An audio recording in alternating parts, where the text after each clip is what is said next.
Buenas tardes. Iniciamos esta conferencia agradeciendo la presencia del consejero de Administración Pública, la presencia del señor Teixeira, presidente del CSFI, que tanto ha hecho por nosotros también colaborando, no solo hoy, sino anteriormente en muchas ocasiones.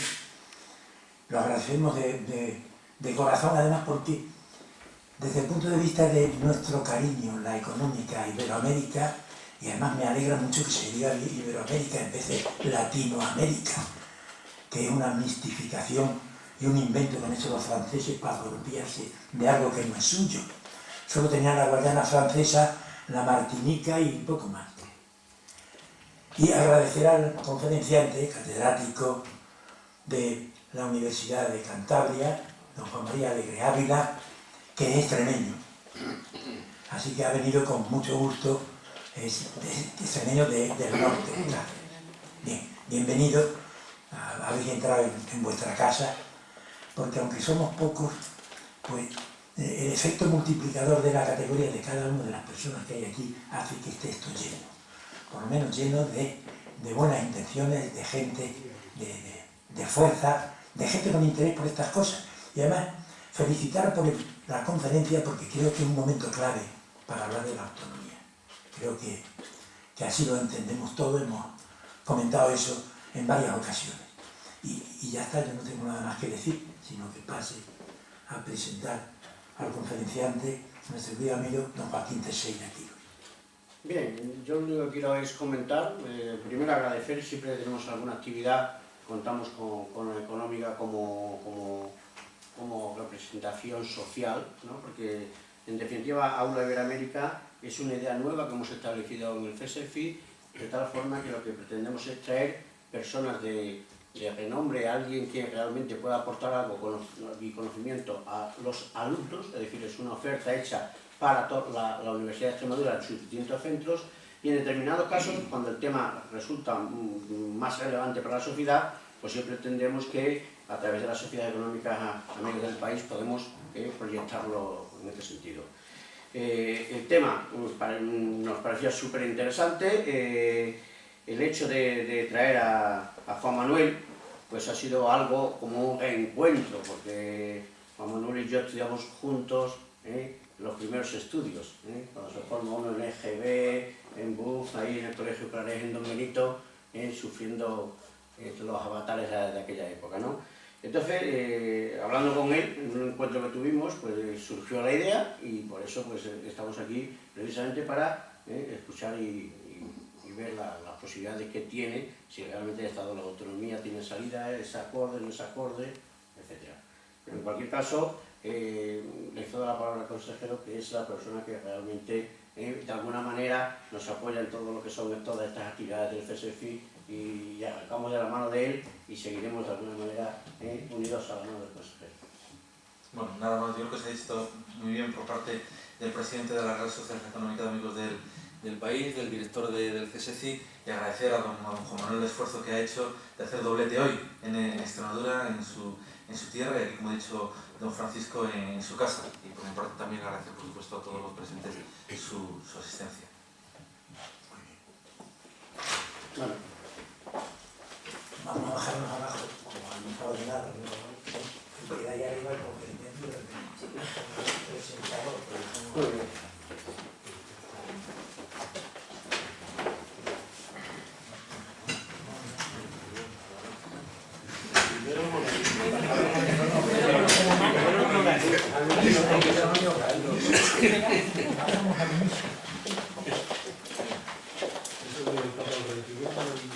Vamos aquí, nos ponemos aquí. Bueno, ahí con la red.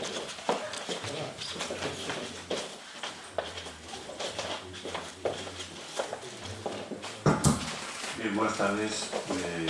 Como es una regla de sano proceder, comenzar por el principio. El principio no puede ser otro sino expresar mi más sincero agradecimiento a los anfitriones, a los organizadores de esta jornada. y dado que estamos en familia, aunque naturalmente por el cumplimiento del efecto multiplicador, la sala rebosa hasta la Plaza de España, mi más sincero agradecimiento no solo al consejero de Administración Pública de la Junta de Extremadura, al presidente de esta noble institución, que es la Real Sociedad Económica Extremeña de Amigos del País, próxima a cumplir el bicentenario, y a mi querido amigo, el profesor Joaquín Teixeira, el presidente de este organismo poco menos que impronunciable, CSECI. A todos ellos, a todos ustedes, muchas gracias. Bien, el rótulo del título de esta, ni siquiera charla, conferencia, sino simplemente reflexión en voz alta de un asunto que como ciudadanos a todos nos ocupa y a todos debe preocuparnos, es el de los retos del Estado autonómico, dos puntos, una reflexión para Iberoamérica. El subtítulo, naturalmente, me fue sugerido por Joaquín, dado el objeto de la fundación que él preside. Y más allá del puro nominalismo, de la pura concesión al objetivo, al fin de la fundación, ciertamente los países de Iberoamérica, como bien había dicho el presidente de la Real Sociedad Económica, si no queremos hablar de Hispanoamérica, para incluir obviamente a Brasil, que también forma parte de Iberia, y en ese sentido, un pequeño paréntesis, no deja de ser simbólico que la próxima final de la Copa de Europa se dispute entre dos equipos de Madrid en la ciudad que tendría que haber sido probablemente la capital de una Iberia unificada, ¿cuál es Lisboa? Bien, como digo, los retos del Estado autonómico, una cuestión doméstica que nos interesa a los españoles, a todos los españoles, incluidos los catalanes, que como es obvio también son españoles, y los vascos, y una eventual proyección hacia Iberoamérica. Iberoamérica es una realidad, en fin, muy plural. Hablamos en singular de Iberoamérica, desconociendo que estamos hablando de muchos países, que estamos hablando de idiosincrasias muy diferentes, de desarrollos económicos, políticos, sociales muy distintos. Ciertamente, Argentina o Chile poco o nada tienen que ver con Bolivia o con Ecuador. Y sin embargo, todos ellos son países iberoamericanos. Desde este punto de vista, Argentina, por ejemplo, no sé si es sabido, es un país que tiene una estructura, desde el punto de vista territorial, federal, pero un federalismo inspirado en el de los Estados Unidos de América. El federalismo americano, como el federalismo argentino, como modo de descentralización territorial, poco tiene que ver, naturalmente, con el federalismo material español de la Constitución Española de 1978. Por tanto, desde ese punto de vista, la experiencia española, la experiencia de estos 30 y tantos años de vigencia de la Constitución, se puede proyectar con sus luces y con sus sombras, y naturalmente las sombras desde el punto de vista pedagógico, didáctico, son más interesantes, a países como Chile o el Perú, que están iniciando un proceso de descentralización política, de descentralización territorial. Es decir, la creación de sujetos, de entes dotados de un grado de autonomía política, que va más allá de los entes territoriales básicos, que son los ayuntamientos. Por tanto, mis palabras en este sentido pueden servir como un espejo, no el espejo de Alicia en el País de las Maravillas, espero, sino como un espejo en el que los países iberoamericanos pueden confrontar su realidad presente con esa proyección de realidad futura. Bien, ¿de qué realidad presente estamos hablando? Pues naturalmente estamos hablando de España, más en concreto del Estado español que instituye, que inaugura la Constitución Española de 1978, lo que ha de llamarse el Estado de las Autonomías, dada la preponderancia, la prevalencia de estos sujetos, de estos entes que no existían, más allá, en fin, de la breve experiencia, y no precisamente muy afortunada, de la Segunda República, y que se constituyen como consecuencia, y este sería el punto de partida, es una obviedad, pero naturalmente las obviedades son las verdades más importantes, las que hay que recordar, que se constituyen al amparo del derecho a la autonomía que consagra la Constitución española en su artículo 2. Porque la autonomía, en fin, procuraré hacer las menos alusiones técnicas posibles, me interesa mucho más la reflexión de carácter político, la reflexión cívica. La autonomía es un poder derivado de la soberanía. Y el soberano, como dice la Constitución, es la nación española, el pueblo español en su conjunto. Por eso la Constitución se fundamenta en la unidad de la nación española. Soberanía y unidad son términos indisociables.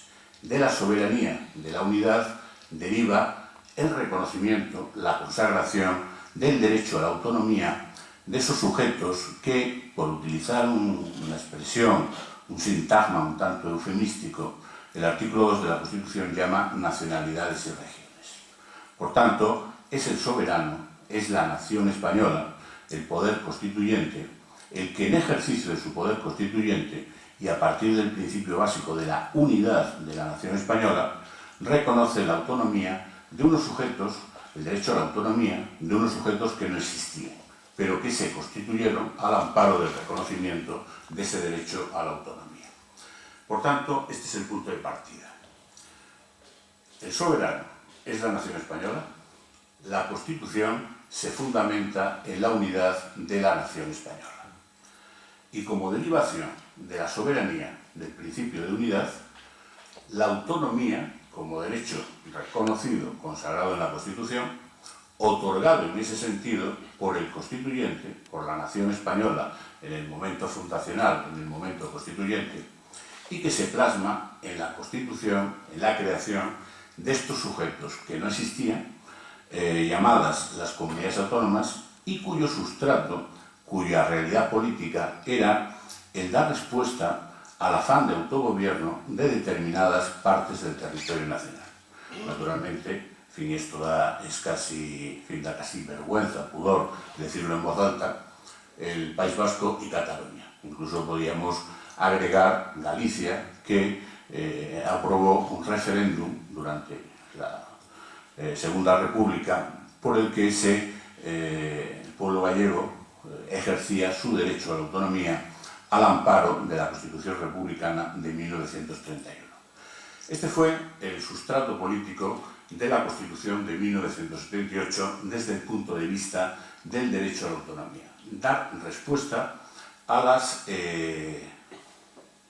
prioridades, a las inclinaciones, al afán de autogobierno de determinadas zonas del territorio nacional.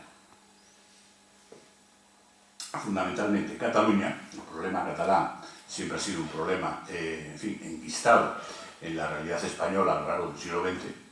De ahí la famosa frase de don José Ortega y Gasset, que el problema catalán era un problema irresoluble y por tanto lo que había que hacer era conllevar o sobrellevar el problema catalán. Cuando a don José Ortega y Gasset le preguntaron a propósito del afán independentista, fundamentalmente de los catalanes, y cómo ese afán podía ir en contra de los propios intereses económicos de los catalanes, el bueno de Ortega dijo: mire, esto es como el beso de una mujer. No hay nada más agradable que el beso de una mujer. Pero si la mujer no te gusta, si alguien no quiere estar, pues en fin, habrá que dar una salida a su desazón, a su desasosiego, a su falta de ubicación en una determinada realidad. Lo que ocurre es que, por una cuestión que estaba en la lógica de las cosas, el fenómeno de la regionalización del Estado español fue un fenómeno imparable. Y por tanto, en virtud del llamado principio dispositivo, todo el territorio nacional se constituyó en comunidades autónomas. De ahí la expresión Estado de las autonomías, o el Estado autonómico. Lo cual no deja de ser un contrasentido, una contradicción en sus propios términos. Porque un régimen de autonomía, en sentido estricto, está pensado para dotar de un estatuto jurídico político singular o especial a determinadas zonas por la razón que fuere. Por ejemplo, en el caso de Portugal, las Islas Azores. Pero cuando un régimen, un sistema de autonomía se generaliza, ahí estamos hablando, aunque no se le dé este nombre, de un sistema federal. Por tanto, el Estado que constituye desde el punto de vista territorial la Constitución Española de 1978 es un Estado materialmente federal. Se le dé el nombre que se le quiera dar. Aquí el nombre no es lo importante es la realidad material.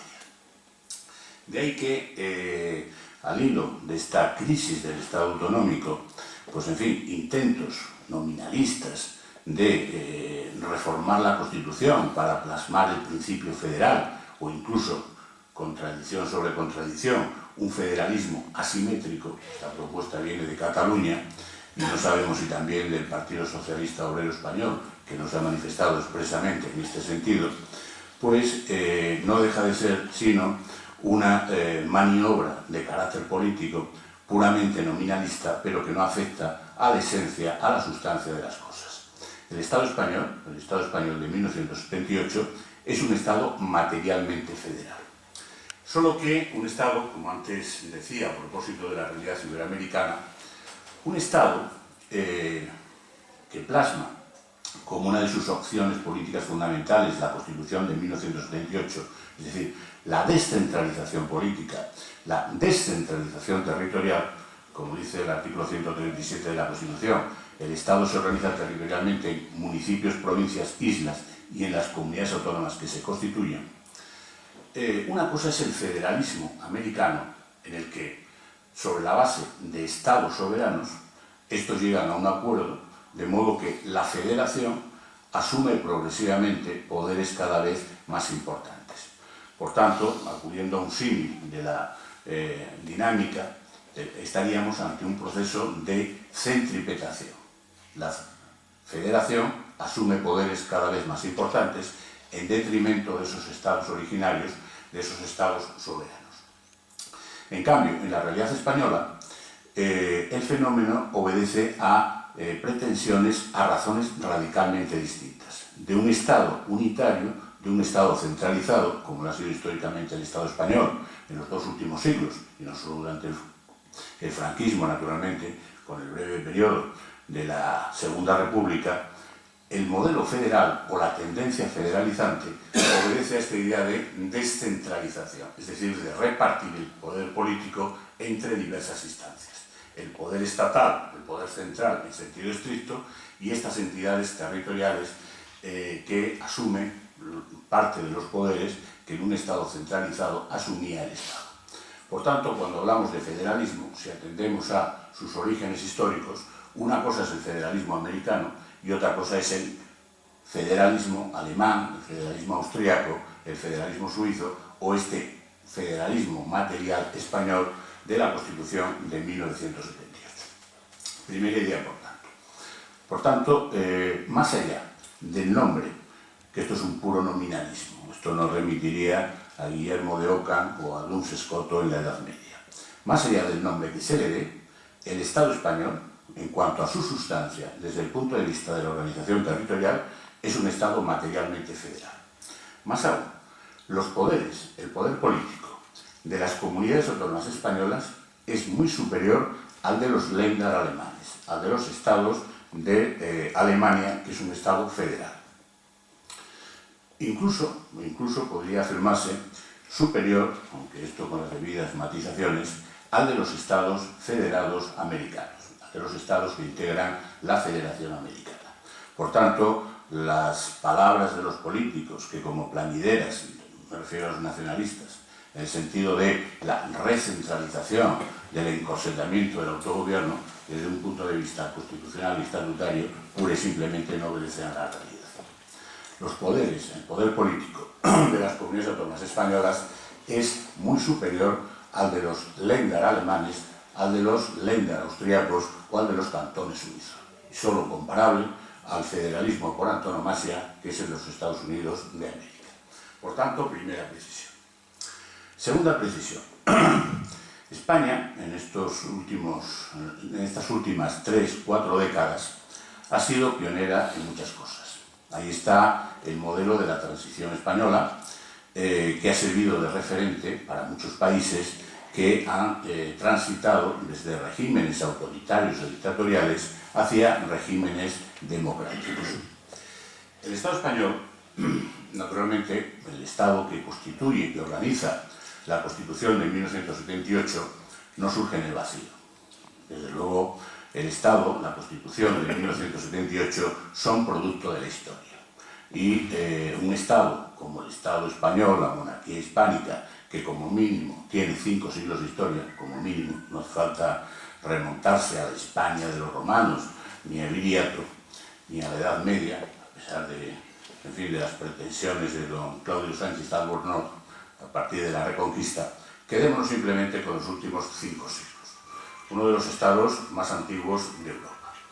Pues bien, la historia explica que, desde el punto de vista político-constitucional, la realidad española, que es una realidad poliédrica, es una realidad proteica en evolución, y de ahí mi cuarto a espadas por el famoso título 8º de la Constitución, ahora hablaré de esto, pues obedece o plasma una realidad que no es en modo alguno homogénea.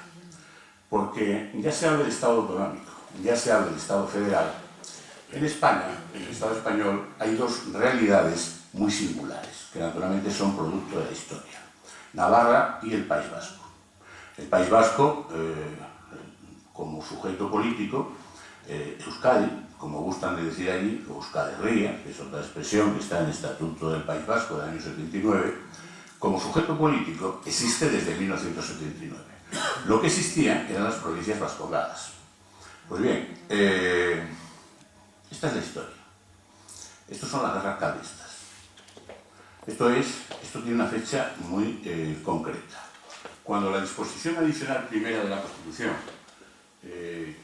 dice que la Constitución ampara y respeta los derechos históricos de los territorios forales, la primera pregunta es: ¿y qué ha de entenderse por derechos históricos o derechos forales? Naturalmente, la primera precisión es una precisión subjetiva. ¿Quiénes están comprendidos en el ámbito de la disposición adicional primera de la Constitución? Pues naturalmente las provincias vascongadas, por eso dice la adicional primera de la Constitución que la actualización de estos derechos históricos o forales se llevará a cabo en el marco del oportuno Estatuto de Autonomía, y naturalmente Navarra. Por eso, por mucho que les pese a los catalanes que hablan de los derechos históricos de la Generalidad, que hablan de la tradición jurídica catalana, que hablan de la legitimidad histórica, las pretensiones de Cataluña de singularizar su posición dentro del Estado español, eso sí, finalmente no terminan yéndose del Estado español, su pretensión de singularizar su posición dentro del Estado español en ningún caso se pueden amparar en la disposición adicional primera de la Constitución. Desde el punto de vista de la intención del constituyente, está claro que la adicional primera tenía un ámbito subjetivo muy concreto. Las provincias vascongadas, hoy el País Vasco, bueno, el País Vasco no exactamente, porque los titulares de los derechos históricos o forales son las diputaciones forales, son los que ahora se llaman los territorios históricos, no las instituciones comunes, el Parlamento y el Gobierno de Vitoria. Pero bueno, para entendernos, el País Vasco por un lado y Navarra por otro. ¿Y cuáles son los famosos derechos históricos o forales? Pues estos naturalmente no hunden sus raíces en la noche de los tiempos, sino que, como digo, tienen una fecha, un acta de nacimiento muy concreta. Estos derechos históricos o derechos forales son 2. El particular régimen económico-financiero de las Vascongadas y de Navarra, el régimen de concierto o el régimen de convenio, que en síntesis para los no iniciados significa los tributos en el País Vasco, no las instituciones comunes, las diputaciones forales, que son quienes ostentan la potestad tributaria en el País Vasco o en Euskadi. Las diputaciones forales, los territorios históricos, recaudan los tributos y le pagan un cupo al Estado por los servicios que el Estado continúa prestando en el País Vasco. Y en el caso de Navarra, 3/4 de lo mismo, el régimen de convenio. Y en el caso de Navarra, además, la singularidad histórica de los navarros es que los municipios navarros, tradicionalmente, están sujetos a una particular tutela de la Diputación Foral de Navarra, hoy del Parlamento y del Gobierno navarro. A eso se reducen los famosos derechos históricos o derechos forales de las Vascongadas y de Navarra. Un particular régimen económico-financiero, es decir, un particular modo de financiamiento, y la peculiar posición, en el caso de Navarra, de los municipios en relación a la Diputación Foral, hoy en relación al Parlamento y el Gobierno de Navarra. ¿Y ¿cuál es la fecha de nacimiento de estos famosos derechos históricos o forales? En el siglo XIX, el origen es la ley sálica o no ley sálica vigente en España, es decir, a la muerte de Fernando VII, la coronación o llamamiento como heredera de la corona de su hija Isabel II. Por tanto, la pretensión del hermano de Fernando VII de ser el legítimo heredero de la corona. Ese es el detonante de las 3 guerras carlistas, las más importantes, naturalmente la primera, la que tuvo un punto no final con el famoso abrazo de Vergara, entre Maroto y Espartero, la segunda guerra carlista, que fue una especie de escaramuza, y la tercera guerra carlista. Tras la tercera guerra carlista, en 1876, un político conservador, el malagueño don Antonio Cánovas del Castillo, en la ley de presupuestos del Estado para 1976, reconoció, consagró el régimen económico-financiero de las Vascongadas y de Navarra. Un régimen económico-financiero que se ha mantenido desde 1876 prácticamente inalterado, salvo en el periodo posterior a la Guerra Civil Española de 1939, en el que Franco suprimió el régimen económico-financiero de Guipúzcoa y de Vizcaya, precisamente las provincias que no le habían sido leales. Mantuvo el régimen fiscal foral en relación a Álava y, por supuesto, a Navarra. A eso se reducen los derechos históricos o forales de las provincias vascongadas y de Navarra. Pues bien, si existe una hacienda propia, si existe una policía propia, si existen amplísimas competencias, y sobre todo en cuanto al régimen económico-financiero, las diputaciones forales recaudan, porque son las titulares de la potestad tributaria, no el Parlamento Vasco, las diputaciones forales. Y a su vez las diputaciones forales le transfieren una cantidad a las instituciones comunes del País Vasco. Y le pagan un cupo al Estado por los servicios que el Estado continúa prestando. Por cierto, la financiación de la Ertzaintza corre de cuenta del Estado, no del País Vasco. ¿Eso a qué se asemeja? Pues una vez más, llamémoslo como queramos llamarlo, pero eso es una confederación. Es decir, las Vascongadas, el País Vasco, Euskadi y Navarra son entidades políticas confederadas al Estado español. Una vez más, la singularidad de la imaginación jurídico-constitucional española.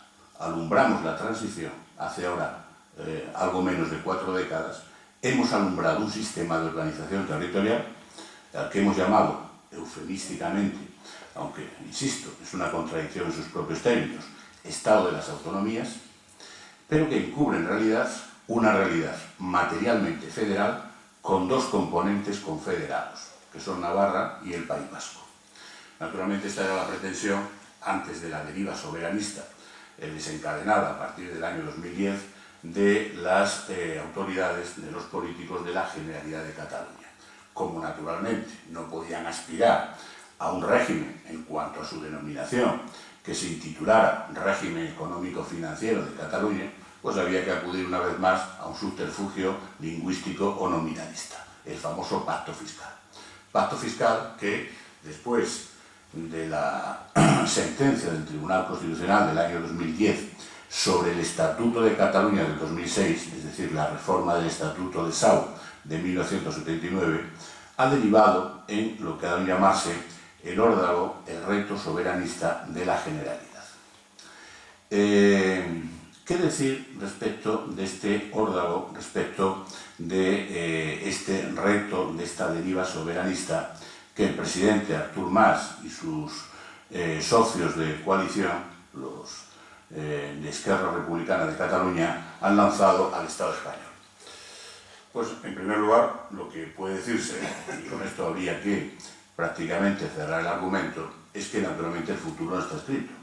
En política todo depende de la imaginación, todo depende de la voluntad, todo depende de la altura de miras. Desde un punto de vista, como en fin, supongo que, aunque la mayoría de los aquí presentes no, en fin, ni son juristas ni maldita la falta que hace saber de derecho, para ser feliz naturalmente no hace falta saber derecho, incluso hasta es posible que sea contraproducente. El Tribunal Constitucional Español se ha pronunciado hace un par de meses sobre, esto naturalmente supongo que será conocido, sobre la declaración soberanista del Parlamento de Cataluña de enero del año 2013. Una declaración adoptada por el Parlamento en enero del 2013, surgido de las elecciones convocadas, una vez disueltas con antelación el Parlamento de Cataluña por el entonces presidente y todavía presidente Artur Mas. Por tanto, una declaración aprobada por una amplia mayoría del Parlamento de Cataluña, surgida de las últimas elecciones. Este dato no es irrelevante, porque justamente la declaración en su preámbulo se atiene al resultado de las últimas elecciones, las celebradas en Cataluña, para defender este proyecto soberanista. Este proyecto soberanista, esta declaración soberanista, tiene dos partes. En la primera se declara que el pueblo de Cataluña, por razones de legitimidad democrática, estas son las palabras textuales, es sujeto político y jurídico soberano. Y en la segunda parte de la declaración, desglosado en una serie de principios, el principio de transparencia, el principio de participación, el principio de europeísmo, los principios de legitimidad democrática, de diálogo y de legalidad, recalco estos tres últimos en particular, sobre la base de estos principios se declara o se establece, para utilizar una expresión muy en boga, la hoja de ruta a propósito del famoso derecho a decidir. Estas son las dos partes de la declaración soberanista del Parlamento de enero del año 2013. Esta declaración fue impugnada por el Estado, por el Gobierno, ante el Tribunal Constitucional. Naturalmente, lo primero que se plantea el Tribunal Constitucional, siento entrar en estos entresijos algo más técnicos, es si esta es una actividad impugnable, es decir, si tiene efectos jurídicos, si es algo más que una declaración política. Porque la declaración exhorta, insta a los ciudadanos de Cataluña y a las instituciones de Cataluña, al Parlamento y al Gobierno, a dar los pasos necesarios para ejercer el derecho a decidir. El Tribunal Constitucional, en una sentencia de febrero de este año, la número 42 del año 2014, declara, en una sentencia adoptada por unanimidad, es decir, sin votos particulares, que esta declaración es un acto político, es una declaración política, pero que tiene naturaleza jurídica, es decir, que despliega efectos jurídicos, que son en derecho lo que importa. No es un mero flatus vocis, no es un mero brindis al sol, sino que tiene consecuencias jurídicas. ¿Y cuáles son estas consecuencias jurídicas? Pues las que se derivan a partir del reconocimiento del pueblo catalán como sujeto soberano, político y jurídico. Y es aquí donde el Tribunal Constitucional, recordando una jurisprudencia absolutamente consolidada, es decir, cogiendo los artículos 1, 2 y 2 de la Constitución Española, dice que esto no cabe en la Constitución Española, que el único soberano es la nación española y que esta declaración de soberanía va más allá del derecho a la autonomía que reconoce la Constitución. La Generalidad de Cataluña existe como sujeto político en virtud de la Constitución Española de 1978. Es la Constitución de 1978 la que permite que los catalanes, desde 1979, igual que los ciudadanos españoles de las otras 16 comunidades autónomas, puedan establecer su régimen de autogobierno. Por tanto, esta declaración de soberanía es radicalmente anticonstitucional, así se dice en los fundamentos jurídicos 3 y 4 de la sentencia, y así se lleva al fallo de la sentencia. En cambio, y esto, naturalmente, ha sido criticado desde distintas perspectivas. No es lo mismo la perspectiva de un jurista que la perspectiva de un politólogo o la perspectiva de un sociólogo. Hace unos días leí un artículo del sociólogo Enrique Gil Calvo en el que lamentaba que el Tribunal Constitucional hubiera dado carta de naturaleza, hubiera naturalizado en su expresión, hubiera legitimado el derecho a decidir, aunque paradójicamente él se declara partidario del derecho a decidir. ¿Qué es lo que dice el Tribunal Constitucional? Porque una cosa es lo que aparece en la prensa, lo que dicen los medios de comunicación, en particular determinadas tertulias, que más que tertulias o disertaciones parecen una jaula de grillos, con todos mis respetos para los grillos, lo que dice el Tribunal Constitucional es algo más matizado, que en virtud de los principios de legitimidad democrática, diálogo y participación política, por supuesto, y legalidad, que no encuentra tacha de inconstitucionalidad en este derecho a decidir, siempre y cuando el principio de legalidad se ejerza a través de los cauces oportunos. Ergo, si la declaración del pueblo catalán es como sujeto soberano es anticonstitucional y, por tanto, como ya dijo el Tribunal Constitucional en relación a una ley del Parlamento Vasco en su sentencia 103 del año 2008, una ley por la que se aprobaba la consulta popular para dar los pasos necesarios para concluir en lo que allí llaman el proceso de paz. Como no cabe un referéndum de autodeterminación, un referéndum de secesión, un referéndum de independencia, porque esto es una potestad exclusiva del Estado en sentido estricto, es decir, del presidente del gobierno de la nación. Sin embargo, como la Constitución española no es una Constitución beligerante, es decir, que no proclama una adhesión inquebrantable a sus principios, lo que decía Jefferson, la tierra pertenece a los vivos y además en usufructo. Los muertos no tienen ningún tipo de derecho sobre la misma. Es decir, que las constituciones no son textos inamovibles, no son textos monolíticos. Se pueden reformar, siempre y cuando se utilicen los cauces establecidos en la Constitución. O dicho de otra manera, si el Parlamento de Cataluña, que tiene constitucionalmente reconocida la iniciativa legislativa y la iniciativa de reforma constitucional, presenta en las Cortes Generales una propuesta de reforma de la Constitución por el cauce del artículo 168 de la Constitución, porque aquí estamos hablando del título preliminar y por tanto del procedimiento más complejo de reforma constitucional, las Cortes Generales, en virtud del principio de lealtad constitucional, en virtud del principio de auxilio recíproco, en virtud del principio de recíproco apoyo, de mutua lealtad, que en definitiva es expresión de la fidelidad a la Constitución, en virtud de este principio, las Cortes Generales tienen que tramitar esta propuesta, con el resultado que en definitiva depare las oportunas mayorías parlamentarias. La pregunta es, ¿están dispuestas las autoridades de la Generalitat Catalana a presentar en las Cortes Generales una propuesta de reforma constitucional que dé cabida a una eventual consulta al pueblo catalán acerca de su eventual hipotética secesión e independencia del Estado español? Que cada cual responda. Y aquí, naturalmente, la respuesta es una respuesta en términos políticos. Por tanto, en términos jurídico-formales o jurídico-constitucionales, no cabe que una comunidad autónoma convoque un referéndum de autodeterminación, aunque se encubra bajo el eufemismo del derecho a decidir. Eso no lo reconoce la comunidad internacional. El famoso derecho de autodeterminación estaba pensado para los supuestos de colonización o descolonización, y ciertamente no creo que sea este el caso de Cataluña, por más que algunos en Cataluña crean que desde 1714, es decir, tras la guerra de sucesión, Cataluña está colonizada por el Estado español.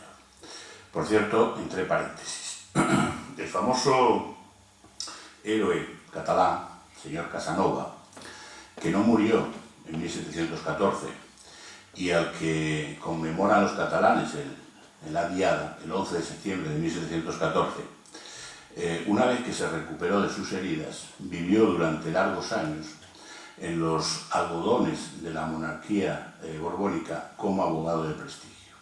Ni murió en 1714, ni su comportamiento posterior fue un comportamiento beligerante hacia la monarquía borbónica.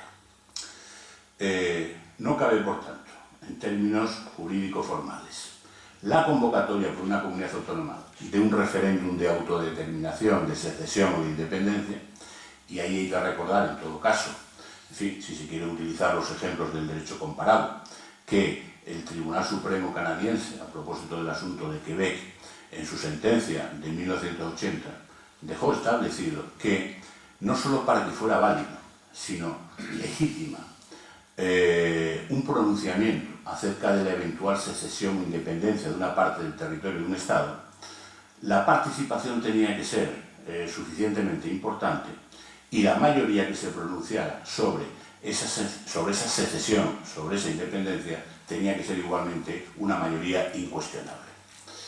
Eso para el supuesto de si algún día se convoca, se celebra un referéndum de autodeterminación solo en Cataluña o en la totalidad del territorio nacional. Probablemente si se convocara en la totalidad del territorio nacional los resultados podrían ser curiosos. Pero esto no deja de ser sino ficción puramente prospectiva. No cabe, por tanto, un referéndum convocado unilateralmente por una comunidad autónoma de secesión, de independencia, de autodeterminación, aunque se encubra bajo ese eufemismo de derecho a decidir. La Constitución no es monolítica, la Constitución se puede reformar, pero a través de los procedimientos, de los cauces oportunos. Segunda cuestión, segunda pincelada. Y cuando el moderador lo considere oportuno, me quita la palabra y cierra el micrófono. La crisis del Estado autonómico, del Estado del que nos hemos dotado desde 1978. Esta mañana se lo contaba a los alumnos, en fin, como pueden imaginar, el salón de actos a rebosar, 14.000 alumnos llegados de distintas universidades europeas e iberoamericanas dispuestos a escuchar los retos del Estado autonómico español. ¿Cuántos había? 20, ¿no? Sí. 20. Pero lo más granado de la facultad. En fin, es un lugar común hablar de la reforma del Senado. El Senado se define en la Constitución como la Cámara de Representación Territorial. Si fuera propiamente tal, es decir, el modelo de las segundas cámaras de los estados federales, como Alemania o como Austria, los miembros de la segunda cámara, que en Alemania se llama el Bundesrat, en España se llama Senado, tendrían que ser designados directamente por los Länder, en nuestro caso por las comunidades autónomas. En Alemania son designados por los gobiernos de los Länder, en Austria por los parlamentos de los estados federados. Nada que ver, por tanto, con el modelo español de Senado. Porque el sistema electoral, en el caso del Senado, es, con alguna ligera variante, una reproducción del establecido para el Congreso de los Diputados. La circunscripción electoral es la provincia. Eso sí, a todas las provincias se asigna el mismo número de senadores, 4 con independencia de su población. El sistema de elección es el llamado mayoritario corregido, es decir, en la papeleta electoral únicamente se pueden marcar como máximo tres nombres de cualesquiera partidos políticos. Y en definitiva, y salvo esta variante, el Senado representa a los ciudadanos en su conjunto. A los ciudadanos en su conjunto, por tanto, reproduce el modelo del Congreso de los Diputados. Solo hay una vertiente territorial en cuanto a una quinta parte de los integrantes del Senado, porque están no solo los 208 senadores de elección popular, sino también los designados por los parlamentos o asambleas legislativas de las comunidades autónomas. Solo en esta quinta parte de la composición del Senado habría un atisbo de representación territorial que en todo caso no permite, so pena de adulterar el sentido de las palabras y la concepción de las instituciones tal y como están diseñadas, decir que el Senado español sea una verdadera Cámara de Representación Territorial. Por tanto, la cuestión es, reformemos el Senado para que sea una verdadera Cámara de Representación Territorial. Bien, hasta ahí, nemine discrepante. Ahora bien, ¿cuál sería la realidad subyacente sobre la que operaría esta reforma, esta hipotética reforma del Senado, para hacer del mismo una verdadera Cámara de Representación Territorial? En el sentido de que sus integrantes fueran designados ya por los parlamentos, ya por los gobiernos de las comunidades autónomas, al modo alemán, austríaco. ¿Cuál es la realidad del sistema político español? Pues ya sabemos que el sistema político español, como la inmensa mayoría, por no decir todos, de los sistemas democráticos del mundo, es un sistema de partidos. Son los partidos políticos, que además están constitucionalizados, artículo 6 de la Constitución. Los partidos son expresión del pluralismo político y cauce esencial para la participación política. los que como una mancha de aceite, más aún como el éter, y por tanto con un horror al vacío, llenan todas las instituciones. La experiencia ya la han vivido los alemanes.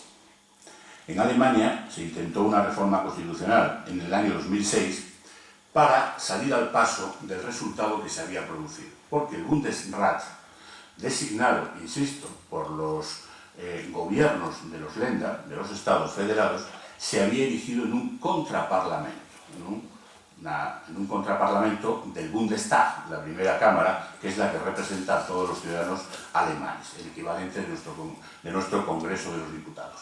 ¿Por qué? ¿Por qué se había llegado a esta consecuencia, a este contraparlamento del Bundesrat? Pues esto naturalmente estaba en función del color político diferente de los gobiernos de los Länder y del gobierno federal, antes en Bonn y ahora en Berlín. Cuando estas mayorías, estos colores eran distintos, se producía este choque entre la legitimidad del Bundestag y la legitimación del Bundesrat. De ahí lo del contraparlamento. En Canadá han intentado también la reforma o la supresión directamente del Senado, al entender que es una Cámara que no obedece a los designios de una verdadera representación territorial, una Cámara que identifique los intereses territoriales. Y en Estados Unidos, el Senado, que sería el modelo por antonomasia de federalismo. El Senado, 2 senadores por estado, por tanto 100 senadores, con dependencia de la población. La que representa en términos proporcionales la población es la Cámara de Representantes, 100 senadores presididos por el vicepresidente de los Estados Unidos. Pues bien, los intereses de los estados no se canalizan a través del Senado, se canalizan a través de las oficinas intergubernamentales o a través de los lobbies destacados en las distintas agencias de Washington. En Estados Unidos, además, está produciéndose a la realidad parlamentaria una situación de verdadero colapso, de verdadero bloqueo. Lo que un autor alemán, hace unos años, en un libro que tuvo una cierta difusión en España, Thomas Nelstad, llamó las trampas del consenso. El parlamentarismo en los Estados Unidos y el parlamentarismo en Alemania están anquilosados porque se ha producido un choque de fuerzas contrarias que conduce justamente a la neutralización de estas fuerzas. De ahí que en países como Dinamarca en 1953, en Suecia en 1970 o en Croacia en el año 2001 y los propios italianos ahora bajo el gobierno de Matteo Renzi, aunque de los italianos se puede esperar cualquier cosa, naturalmente, bueno, lo que se puede esperar naturalmente es nada, que es lo que define al alma italiana desde Verdi, que es el auténtico creador del alma italiana. De ahí que en España, más que la reforma del Senado, y esta es una tesis polémica a la que yo eventualmente me podría adherir, se haya postulado, sin ir más lejos, un artículo también publicado en El País la semana pasada por 2 profesores de Derecho Constitucional de la Universidad de Zaragoza, no por la reforma de la Constitución, directamente por la abolición, por la supresión, perdón, he dicho el Tribunal Constitucional, no por la reforma del Senado, sino directamente por la abolición, por la supresión del Senado.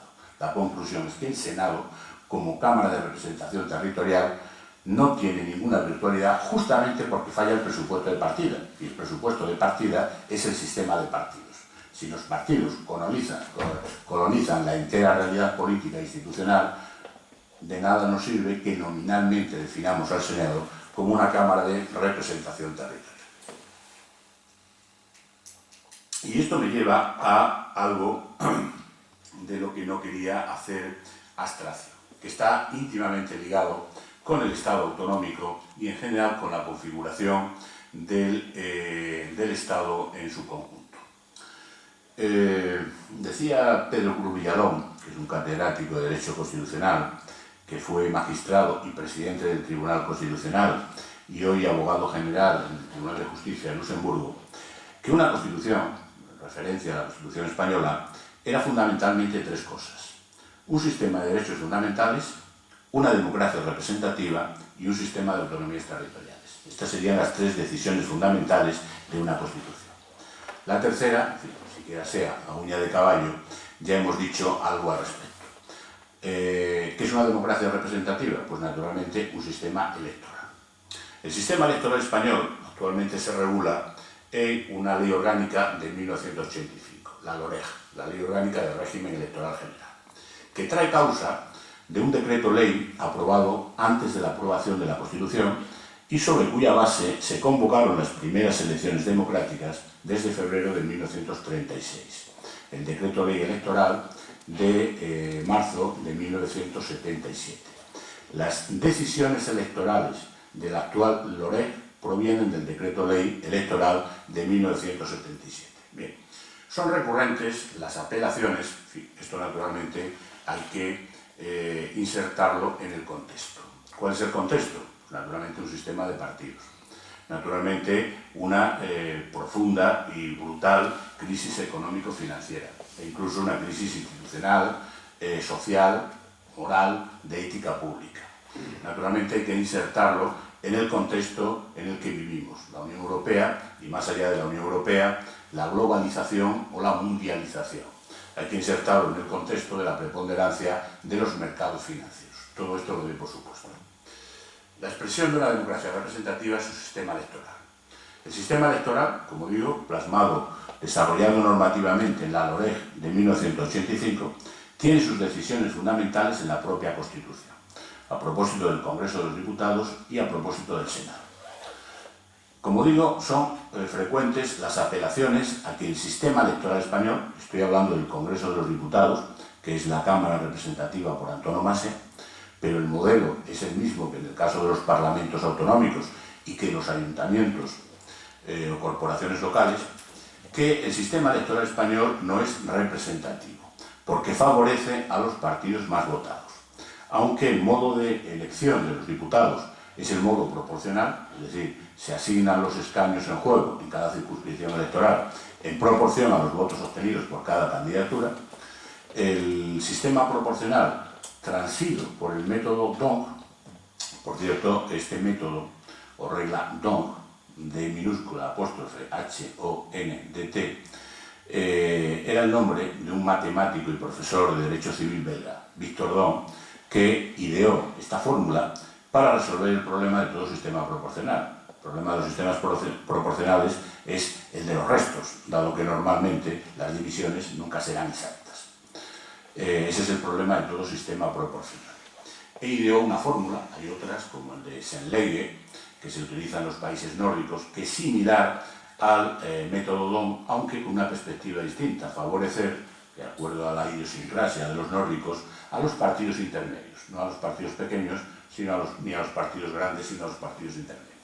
Y ciertamente el método D'Hondt, que es una variante, es una fórmula del sistema proporcional, obedece a los intereses de los partidos más votados.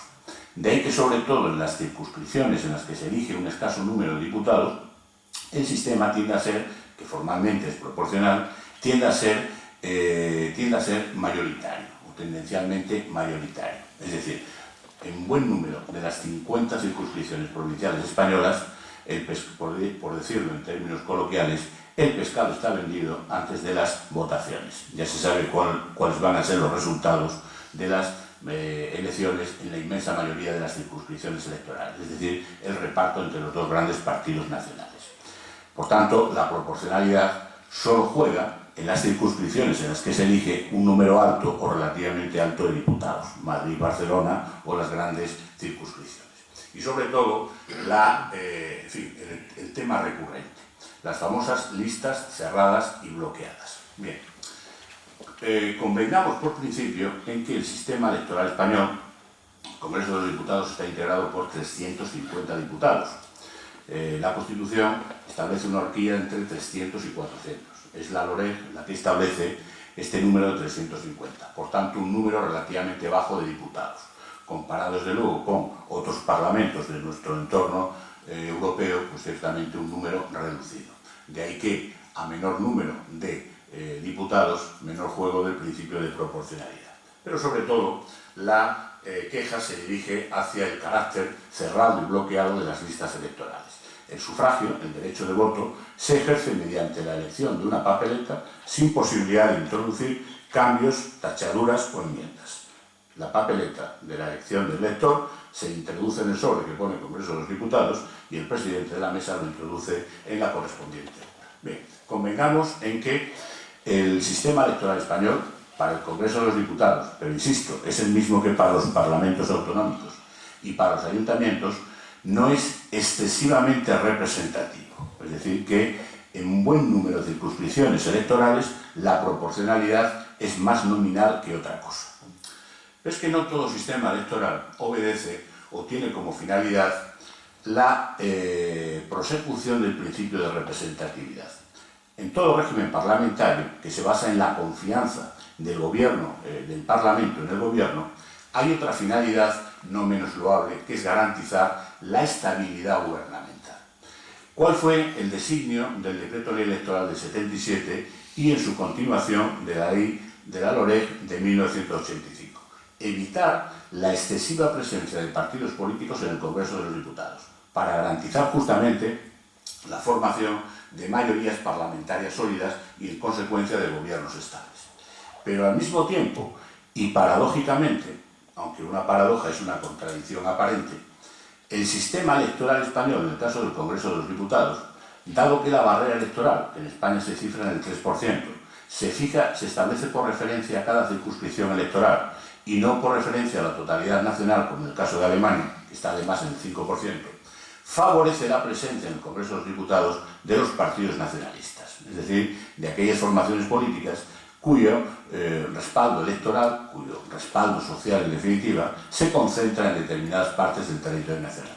De ahí la permanente queja de Izquierda Unida, Unión, Progreso y Democracia, de que con un número de votos populares sustancialmente superior, tiene una representación en el Congreso inferior a CiU y sobre todo al Partido Nacionalista Vasco. Pues bien, esto naturalmente fue buscado a propósito. Se trataba de asegurar la presencia en el Congreso de los Diputados de los partidos nacionalistas. Por tanto, dos finalidades aparentemente incompatibles, pero políticamente coherentes y congruentes. La formación de gobiernos estables, evitar la proliferación de partidos políticos en el Congreso de los Diputados y, en segundo lugar, no entorpecer la presencia de los partidos nacionalistas en el Congreso de los Diputados. Por tanto, desde ese punto de vista, el sistema electoral español, la LOREG, es un sistema endiabladamente inteligente o inteligentemente endiablado, según se prefiera. Y por lo que se refiere a las famosas listas cerradas y bloqueadas, en fin, derrumbemos mitos.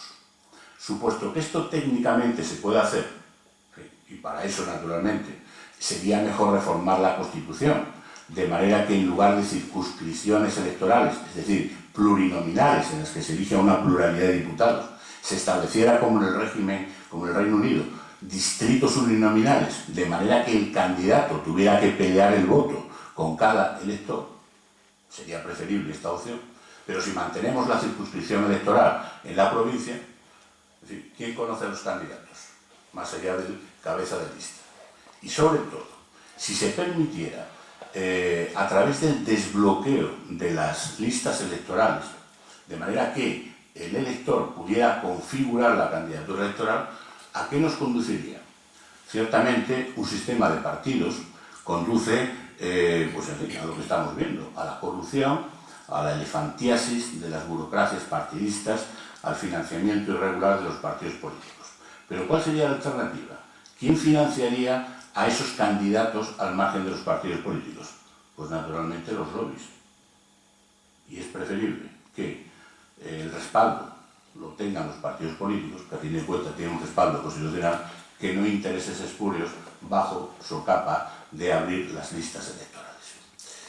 En 5 minutos concluimos porque creo que hay tantas cosas que yo creo que van a preguntar. Pues vamos a dejarlo aquí, porque naturalmente yo tendría bastantes más cosas que decir, pero como no quiero en fin, agotar su paciencia más allá de lo recomendable a estas horas, pues yo creo que lo pertinente es que me calle y demos paso al diálogo, a las preguntas.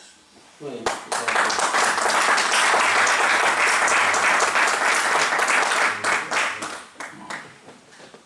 Bien, yo creo que se abre un turno de intervenciones, de preguntas, de alguna cuestión que ustedes quieran hacer sobre los matices que ha comentado el profesor Alegre, para aclarar alguna cosa. Sí, bueno, vamos a ver, yo en principio quiero felicitar al profesor y decirle que comparto muchas de las reflexiones que ha hecho. Yo quisiera hacer una pequeña reflexión y después hacer un par de preguntas enlazadas.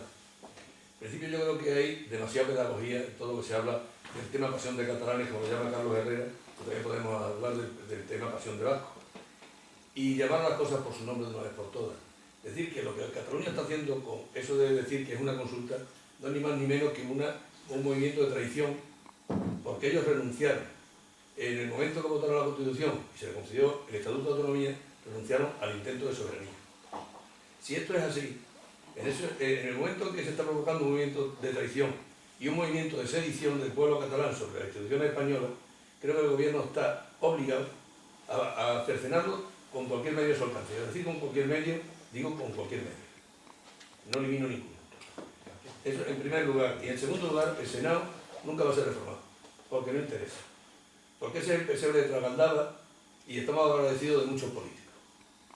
Y siento que hay un político aquí que creo que es una persona honrada, pero yo así lo entiendo y lo creo, que es el Senado.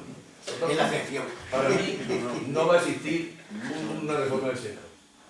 Y las dos preguntas que quería hacer eran, en principio, ¿cree que con un sistema de reforma fiscal parecido al de Navarra y Vascongada los catalanes estarían satisfechos?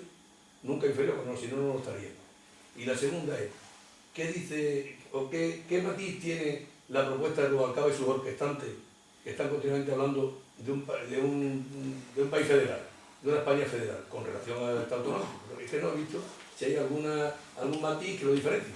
Nada, muchas gracias. Bien, vamos haciendo más cuestiones y luego ya vamos por si hay alguna que se vaya interrelacionando. ¿Alguna cuestión más? Sí, hace unos días el exministro Sebastián ha hecho una propuesta también de dejar con autonomía a País Vasco,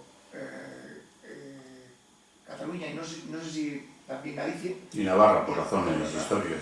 Y los demás todos juntos en otra autonomía. ¿Eso tiene algún sentido?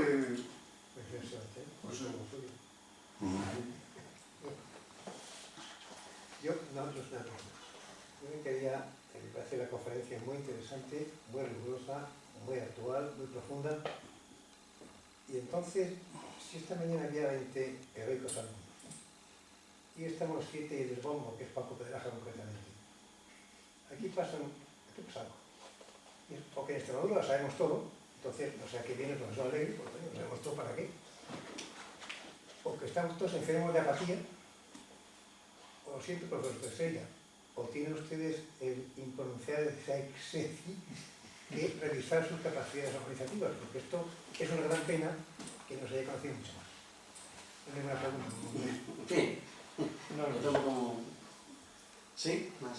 Sí, yo en relación con lo que se está planteando, yo le plantearía al profesor Alegre Ávila, porque también, por supuesto, que felicito por su magnífica intervención que nos ha ilustrado mucho, sin esta crisis del Estado, de las autonomías, en fin, esta crisis generalizada, que también él ha apuntado pues, de valores, de moralidad, etcétera, no influye también la propia sociedad. Es decir, que al fin y al cabo, esos políticos Tragaldaba, que yo creo que son los menos, sin duda alguna. 200 veces ahora. No, pero bueno, no vamos a entrar aquí a discutir de cuántos puede haber. En definitiva, son espejo de la sociedad.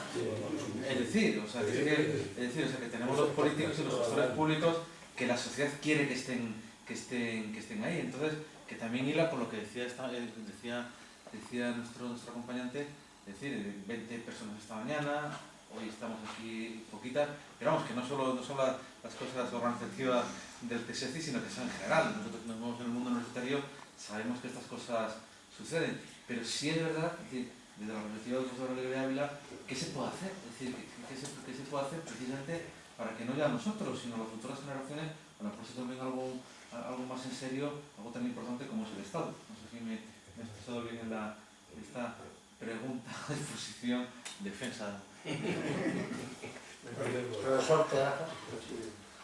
A todo lo que se ha dicho de los calificativos de la conferencia, y lo siento por los pocos alumnos que han ido esta mañana, pues digamos la característica pedagógica que ha tenido, lo cual indica que es un magnífico profesor, y lo siento, como digo, por los alumnos. Algunas cosas que iba a decir ya se han dicho, pero a ese rasgo que me parece muy interesante de fuerzas centrífugas y centrípetas en el nacimiento de los de los federalismos, en el origen de los federalismos, tan distintos en un sitio y en otro, yo añadiría otra cosa, y es que los auténticos países federales como Estados Unidos, esa fuerza centrípeta con la que surge inicialmente, luego en función del momento histórico pues puede haber movimientos en dirección en un sentido y en otro, y sin embargo uno tiene la sensación en España que siempre vamos hacia lo centrífugo, que no hay, y cuando se intenta digamos armonizar algo o centralizar algo, se entiende como algo negativo ya de entrada, cuando pues, la propia crisis hace que medidas más eficaces puedan ser tomadas desde el centro, etcétera. Es decir, que también esa característica que veo como un Estado federal, centrífugo y abierto sin fin, ¿no? Que parece que todo lo bueno se asocia a descentralizar sin ningún tipo de racionalidad. ¿Alguna cuestión más? Bueno, pues... Me ha dado un resumen como si fuera una tesis doctoral. Intente organizar las cuestiones. Vayamos por partes, que diría Jack el Destripador. A ver, en relación al régimen económico-financiero, ciertamente el asunto de Navarra y el País Vasco es una excepción. Es, por tanto, como toda excepción, contraria al principio básico de igualdad. Pero una excepción, una desigualdad que tiene un amparo constitucional, la disposición adicional primera de la Constitución. Pensemos lo que pensemos desde el punto de vista político, es decir, desde el punto de vista del principio de oportunidad y de conveniencia. Por tanto, la pretensión de determinadas partes del territorio nacional de que les sea dispensado un régimen singular, especial, excepcional, económico-financiero, pura y simplemente no tiene cabida en la Constitución. Porque si esta es la pretensión de Cataluña, inmediatamente van a saltar Madrid o Baleares, que tienen un Producto Interior Bruto similar, si no superior, al de Cataluña. Y si esto es para los catalanes, dirán los madrileños o los baleares, ¿por qué no también para nosotros? Pura y simplemente un régimen singular, un régimen excepcional, más allá de la singularidad que está constitucionalizada del País Vasco y de Navarra, no tiene cabida en la Constitución. Esto viene del principio. Lo que ocurre es que las cosas, naturalmente, la política es negociación. Y la realidad constitucional está en una realidad formal, dibujada en la Constitución, y luego está la realidad constitucional cotidiana. Y esa realidad constitucional cotidiana es la que se basa en el principio de negociación, en el pacto, en el diálogo permanente, que es en definitiva a lo que apela el Tribunal Constitucional. No está previsto en la Constitución, pero hay un órgano absolutamente clave en el entramado constitucional español desde el punto de vista de la financiación del sistema autonómico, que es el Consejo de Política Fiscal y Financiera, que es un órgano que está previsto en la Ley Orgánica de Financiación de las Comunidades Autónomas, está así prevista en la Constitución, y es donde se establece el sistema de financiación de las comunidades autónomas, es decir, donde se dialoga, a veces a cara del perro, donde se dialoga, donde se negocia, donde se llega a los oportunos acuerdos. Antes decía, no he tenido oportunidad de desarrollarlo, que en mi opinión, más allá del cinismo lampedusiano, cambiar algunas cosas para que todo siga igual, el título octavo de la Constitución, si tiene alguna virtualidad, es su carácter abierto. Y por tanto, lo que es abierto puede ser moldeado en función de las circunstancias. Yo tampoco soy partidario de llevar a la Constitución, aquí hay un economista, y un buen economista, criterios rígidos, parámetros estereotipados de financiación de las comunidades autónomas. Creo que es mucho más sensato, que obedece más a la realidad compleja, ciertamente compleja del Estado español, que estas cuestiones se diriman a través de la negociación, a través de las leyes, aunque sea una ley orgánica, que es la que en cada momento expresa la mayoría parlamentaria oportuna, y cuya concreción sean estos acuerdos del Consejo de Política Fiscal y Financiera. En mi opinión, un órgano que está previsto, no está previsto en la Constitución, está en una ley orgánica que sea la LOFCA, pero que tiene una relevancia constitucional absolutamente sin par. Por lo que se refiere al sistema de financiación español, claro, naturalmente, en un contexto de crisis económica, si los ingresos se reducen drásticamente, estaríamos repartiendo, por mucho que demos fórmulas magistrales, estaríamos repartiendo la miseria. Si el país no crece, el país unitario, federal o autonómico, se va a ir al garete. Por tanto, el crecimiento económico es no solo un imperativo de la dignidad humana, siempre y cuando la riqueza esté más o menos bien repartida. Ya lo decía Lord Beveridge, un discípulo de Keynes. Lo decía a propósito de la socialdemocracia, pero vale para cualquier ideario político. Libertad política, eficiencia económica y justicia social. Si no hay riqueza, no puede haber ingresos tributarios. Y si no hay ingresos tributarios, no puede haber redistribución de la renta. Ese es el punto de partida. Es una verdad de perogrullo, pero ese es así. El sistema español de financiación tiene una peculiaridad. Y es que se produce una asimetría entre la recaudación y el gasto.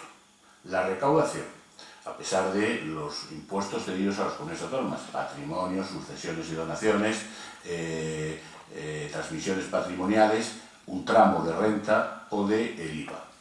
Sociedades, obviamente, no está, por razones técnicas, no está cedido. El gasto público español, dejando de lado la financiación, el sostenimiento de las Fuerzas Armadas y de las Fuerzas y Cuerpos de Seguridad del Estado, pivota fundamentalmente sobre las comunidades autónomas, que tienen los dos componentes del gasto público más importantes, que son la enseñanza y la sanidad.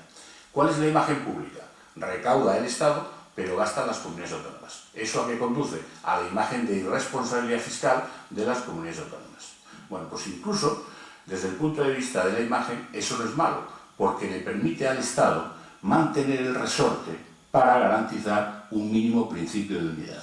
Y ese principio de unidad se garantiza, mal que les pese a los doctrinarios dispuestos a llevar al texto constitucional hasta el menor detalle, se garantiza a través de la negociación en este órgano que es el órgano del Consejo de Políticas Fiscal y Financiera. Su pregunta a propósito del régimen fiscal foral de Navarra y el País Vasco, pues ya está respondido. No es conocido que el presidente Pujol, en los primeros años de la democracia, renunció a un régimen similar al del País Vasco y al de Navarra. ¿Por qué? Porque no se fiaba. Porque un sistema como este se basa justamente en la capacidad de la sociedad para generar riqueza. Porque si no se genera riqueza, por mucho que uno recaude, pues los ingresos tributarios vía recaudación serán ciertamente magros. Por tanto, un sistema, todo lo singular, todo lo excepcional, que lo es, como el de Navarra o como el del País Vasco, solo se puede sostener, por eso son dos de las zonas más prósperas, más ricas del país, y lo han sido históricamente. Podríamos hablar históricamente de la protección del textil catalán, podríamos hablar de la protección histórica de la siderurgia catalana, podríamos hablar del sistema autárquico español, de manera que el mercado español era un mercado cautivo del textil catalán y de la siderurgia vasca. Pero en fin, no entremos en agravios porque con la historia se puede hacer cualquier cosa. Un sistema como ese, y en Navarra lo están ya notando, solo se puede mantener si el Producto Interior Bruto, es decir, si la riqueza está en unos niveles respetables. Por tanto, no es que en sí mismo sea ni bueno ni malo. Desde el punto de vista del principio de igualdad, ciertamente va en contra del principio de igualdad, pero esa desigualdad está amparada por la Constitución. En todo caso, sí, pero esto no deja de ser sino una opinión personal. Los catalanes son comerciantes y no hay nada que un buen pacto fiscal, se llame o no se llame así, no pueda arreglar. Es decir, la remodelación del sistema de financiación de las comunidades autónomas. Dar prioridad al Producto Interior Bruto, que es la pretensión de los catalanes, o dar prioridad a la población, que es la pretensión de los andaluces. Y sobre todo, lo que en Cataluña llaman restringir o minorar el principio de solidaridad, es decir, el famoso tema de las balanzas fiscales. Tanto ingreso, tanto aporto a las arcas del Estado. Bueno, eso es una manera, un discurso político ciertamente interesado, porque quienes contribuyen no son los territorios, son las personas.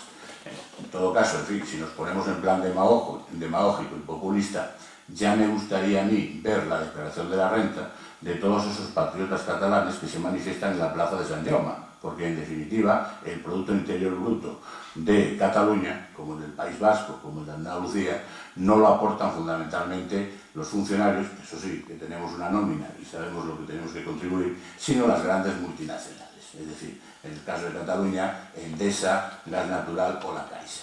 Pero en todo caso, desde el punto de vista político, sí que ha hecho fortuna, como lo hizo en Italia, la propaganda de la Liga Norte, el Roma ladrona, aquí Madrid no roba.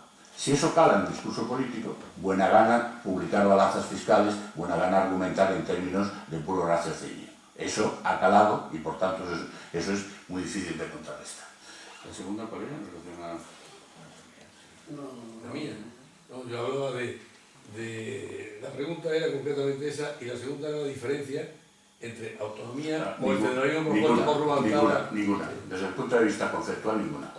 Más allá de ese federalismo asimétrico, que no deja de ser una contradicción en sus propios términos.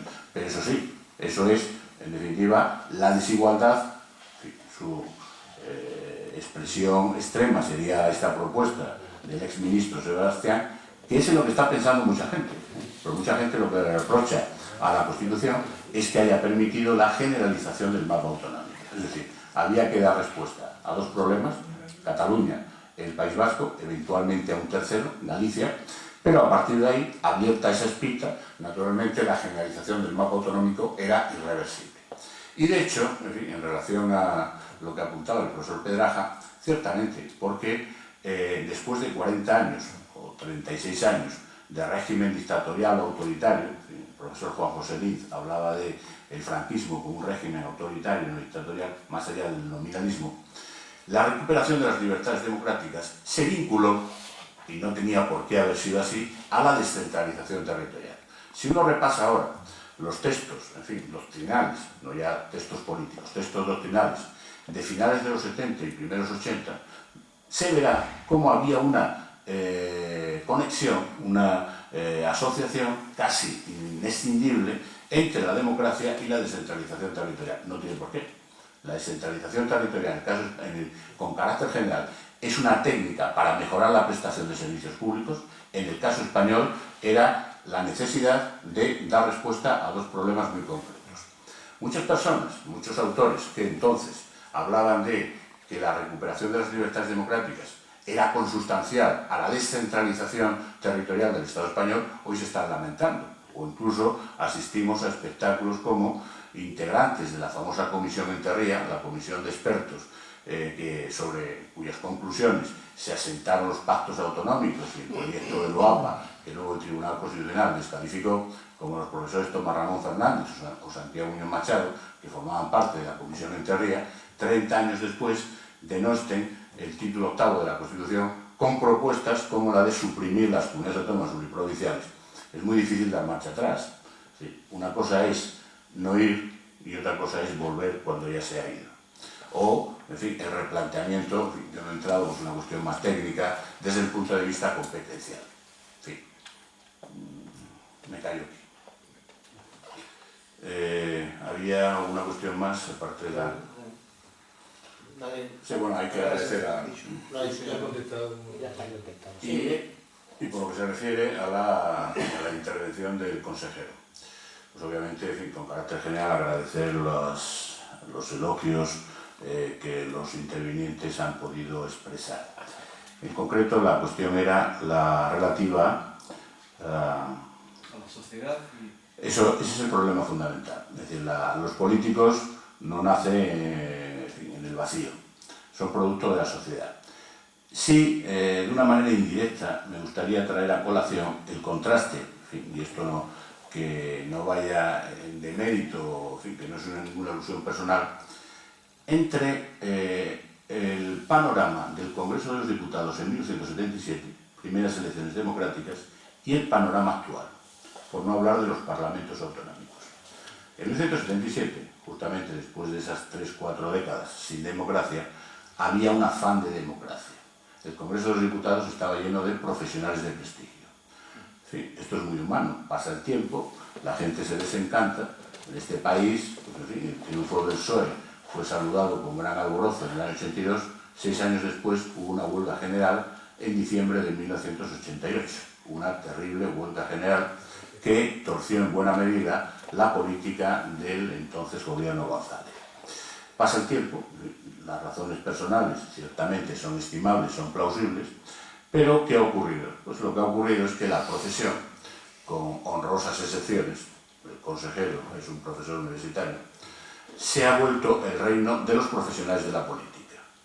Ya el cinismo de la página web de tal y cual político. Como ya no se pueden titular economistas, lo sustituyen cuando son pillados infraganti por tiene estudios en economía. Simplemente. Ciertamente, a los políticos no hay que hacerles un reproche mayor que el que se puede hacer a la sociedad. Por lo que se refiere a los alumnos, pues a los alumnos, en fin, los alumnos tienen intereses, tienen 18 años, tienen 19 años, 20 años, ya aprenderán. Es lamentable, pero a un alumno, salvo que se le diga que va para el examen, no va a una actividad más allá de las clases, incluso a las clases tampoco va. Es lamentable, pero es así. ¿Hay que lamentarse por esto? Bueno, pues no sé si los alumnos alemanes son un dechado de responsabilidad y van a todo tipo de actividades, o simplemente es que tampoco somos capaces de llegar a ellos, ni de llegar a los alumnos, ni de llegar a la sociedad pacense. ¿Por qué la culpa la van a tener los ciudadanos o la van a tener los alumnos? A lo mejor la culpa la tenemos nosotros, sea desde el punto de vista de la difusión organizativa o de quien está hablando, o simplemente que no interesa. Y efectivamente, puede no interesar. Si aquí viniera ahora mismo, pues no sé, Almudena Grandes o alguno de estos autores de las novelas policíacas, la novela negra escandinava, seguro que la cola llegaba hasta la salida. O la propia Belén Esteban. O la propia Belén Esteban. La princesa del pueblo. No, yo... sí, por favor. Voy a poner un ejemplo para ver la diferencia entre los alumnos de una edad y de otra edad. Por ejemplo, los alumnos de la universidad mayores que no tienen obligación de ir y van con un interés y van como locos a la universidad. Lo estoy viviendo porque estoy dando clase allí. Entonces, no creo que sea generacional. Es crear un clima de interés que no somos capaces de crearlo en otras generaciones. Creo que ese es un problema que tenemos nosotros también, el profesorado. Creo que la universidad tiene que haber un revulsivo total. Bien, yo como conclusión, a efecto del moderador, creo que, en definitiva, y por lo que yo he podido interpretar, no estamos tan mal como en principio parece, y de alguna manera, todas estas críticas y estas cuestiones sobre el estado de las autonomías, pues no llegan a ser más que posibles reformas que tal vez pudieran ser consecuencias peores a lo que tenemos. Así lo he interpretado yo, por ejemplo, con la ley de partidos, es decir, el hecho de que parezca incongruente, cualquier otro sistema podría ser incluso peor. O sea que mejor, virgencita, que me quede como estoy. Si están en Grecia o incluso en Alemania. Exactamente. O sea que por eso, llegado a este punto, yo creo que es eso.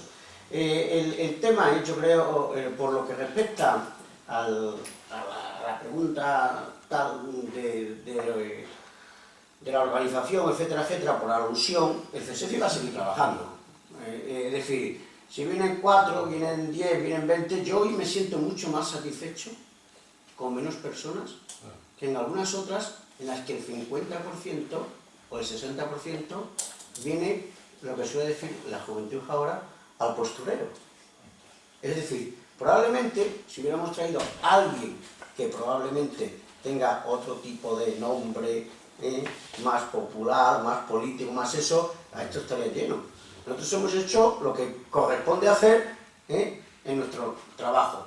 Si la sociedad no responde, nosotros no nos vamos a rendir. Vamos a seguir luchando, vamos a seguir organizando y vamos a seguir haciendo cosas. Este tema es Aula Iberoamérica, que es para los centros. Pero cuando entendíamos que el tema podía ser para la sociedad, nosotros lo ponemos a la sociedad.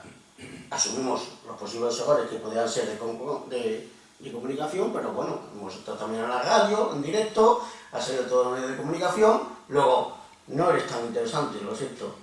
Vales mucho, lo tengo subido. Vales mucho pequeño, pero todavía te queda. Y nada más, muchas gracias a todos.